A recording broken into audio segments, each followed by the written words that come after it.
Happy holidays, everyone. Kendall here. At the end of the year, every year, I do my best to spend the last few weeks trying to tie up any loose ends when it comes to podcasting.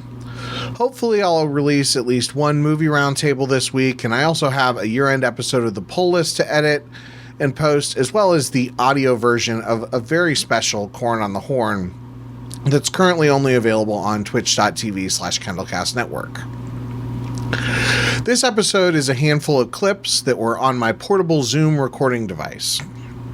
First, you've got my audio notes from my hot dog tour of Huntington, West Virginia. If you missed the summer 2024 episode of Hold the Mustard, definitely check that one out next for more detailed and polished reviews of the Hillbilly hot dogs, Frost Stop, and Stewart's hot dog stands. Next is the 3 question segment from an unfinished episode about this year's Star Wars CCG Ohio Mega Worlds.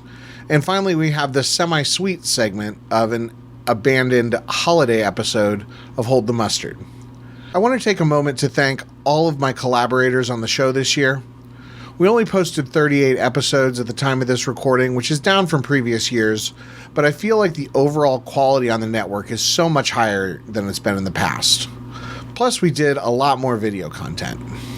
And I also want to thank everyone who has listened, liked, commented, shared, and joined the Patreon. I'm happy to create content for no one, but it's much easier to stay motivated when I know someone is listening. Thanks again. All right, I am here at Hillbilly Hot Dogs just outside Huntington, West Virginia. There are a ton of people here. It is a Saturday in the middle of the summer, and this is a destination hot dog place, so we are going to see what if it was worth all the fuss. All right, so Hillbilly hot dogs line was 2 hours long. That's a long time to wait for a couple of hot dogs, especially after a 2.5 hour drive. I got the Hillbilly, which was a deep fried hot dog with chili, onions, and I told him to hold the mustard. It was pretty good, like kind of run of the mill. The kind of chili you would get at a drive-in or whatever.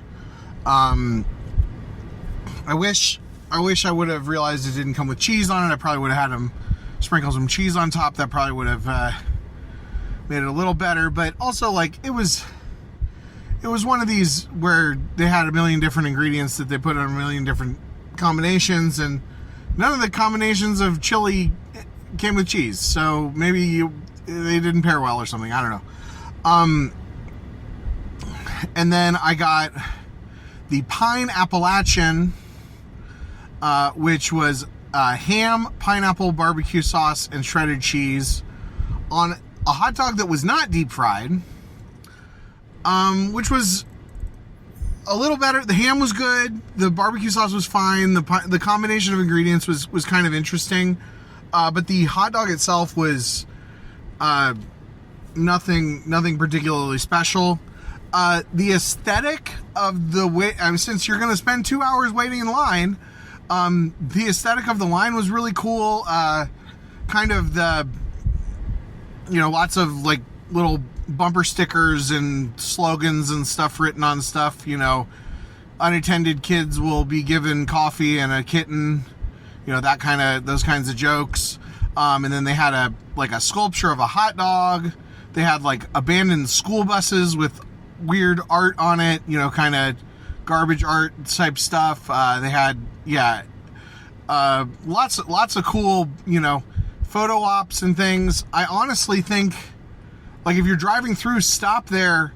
Don't worry about getting the food. Just take the pictures and stuff.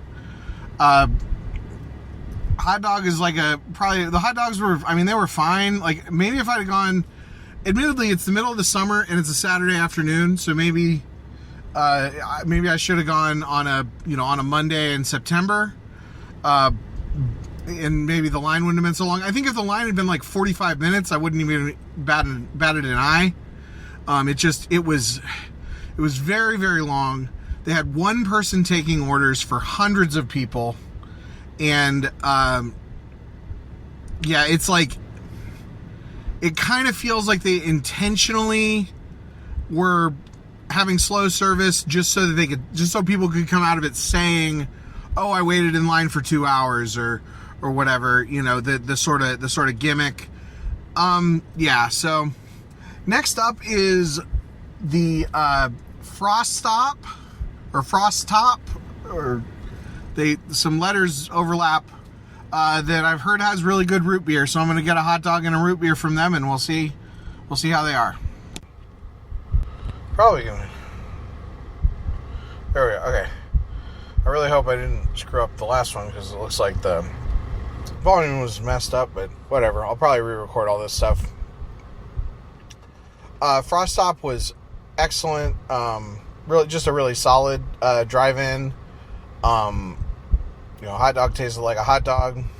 I had heard that the root beer was really something special, so I got the root beer. And, it was amazing. It was like one of the best root beers I've ever had.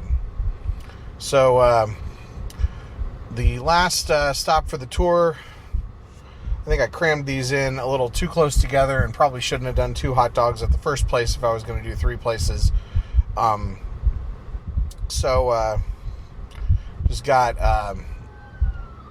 a plain deep fried hot dog from Stewart's Hot Dogs, as well as a corn dog. We'll see if I actually, eat the whole thing. But corn dog caught my eye because that's kind of something that you don't always see. That's a place where you can get it. That's like actually something special. So we will see how this goes, and then we'll wrap things up, and then I've got a community theater production of Charlie and the Chocolate Factory here in a few hours, so looking forward to that. This has been a successful trip so far. Yep. I'm here with Charlie. So 3 questions. First question: what about Star Wars CCG, or what? Okay. What's the most Star Warsy thing about Star Wars CCG? Oh, good question.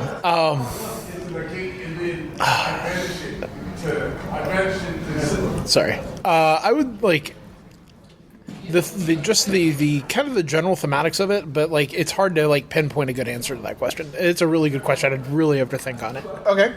Second question: what is round on the outside and high in the middle? Round on the outside and high in the middle. Me? Like, yeah, we'll go with that. Okay.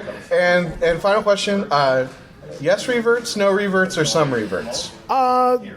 Some reverts, depends on the situation. Perfect. Thank you. One of those games. Everything was clicking. All right, I'm here with Large Pork. Hey, Large Pork here. How's it going? It's going all right. 3 questions for you. First question: what is the most Star Warsy thing about Star Wars CCG? The most Star Warsy thing is you can basically do anything you want. You want to blow up as many planets as you want, you can do that. You want to just do a single reactor ignition and blow up sites, you can do that. You want to dance around with Jedi and clones and win big by shooting people, you can do that. If it's in your head, it's here. All right. Give a shout out to the design team for all that. They've been keeping it going. They've been keeping the dream alive. Next question: what's round on the outside and high in the middle? Cone. And final question: yes reverts, no reverts, or some reverts? Well, as your hat says today, some reverts. Thanks very much. Thank you. All right. So first question: what is the most Star Warsy thing about Star Wars CCG? That Luke Skywalker Jedi Knight is stupid broken, and even though he is stupid broken and he's in a really, really good deck, the Yankees still suck. Okay. Love you, Chris. Next question: what's round on the outside and high in the middle? Me. All right. And finally, yes reverts, no reverts, or some reverts. Some reverts for some, tiny American flags for others. All right, I am here at the end of Ohio Mega Worlds 2024 with Chad. And Chad, I have 3 questions for you. First question, what about Star Wars CCG? What is the most Star Wars-y thing about Star Wars CCG? It's got to be the pictures on the cards. I think so. You look at it, you remember the movies. I mean, they're literally movie clips, so that's what I'm going with. Okay. What is round on the outside and high in the middle? You right now, you're on vacation. All right, and finally, yes reverts, no reverts, or some reverts. Some reverts. There's always an exception. Perfect. Thank you. Hey there, welcome to another segment of Semi-Sweet, the podcast within a podcast about sweet things. I'm here with my sweet thing, Molly. Hi. So today we are talking, we tried the M&M's, what is it called, Toasted Peanut, and the Sugar Cookie Reese's Big Cup. Yeah. Molly, what'd you think of the M&M's? The M&M's, I didn't think I was gonna like them because I don't like peanut M&M's, but I tasted these toasted peanut M&M's and they were delicious. I don't know what it is. It's some sort of like caramel, vanilla, cinnamon, warm, Christmassy flavor. I thought they tasted kind of like a candied peanut with the M&M chocolate and everything. Oh yeah, it's so good. I liked them a lot. Fully agree. Like it's like a Christmassy flavor, some sort of something that you would. Yeah, I don't know. I got vibes of like a French vanilla cappuccino kind of thing. But then how about the Reese's? The Reese's, like regular Reese's, I'm a huge fan of. One of my absolute favorite candies, but I don't really like the sugar cookie ones that much. I appreciated the crunch, but the sugar cookies themselves was too sweet, and I didn't think it really meshed well with the peanut butter and the chocolate. So yeah, I didn't like those as much. Yeah, I agree. I think they were a little too sweet. Still very Christmassy, and actually kind of paired well together as like if you had like an assortment of Christmas candies. I will comment that I love that that it's a toasted peanut M&M, which like by the look of the bag, it was like, is this just regular peanut M&Ms with different branding? But no, they do taste distinctly different. They're way different. And they're like so good, like they justify their existence. So thanks for listening. We'll send you back to Kendall.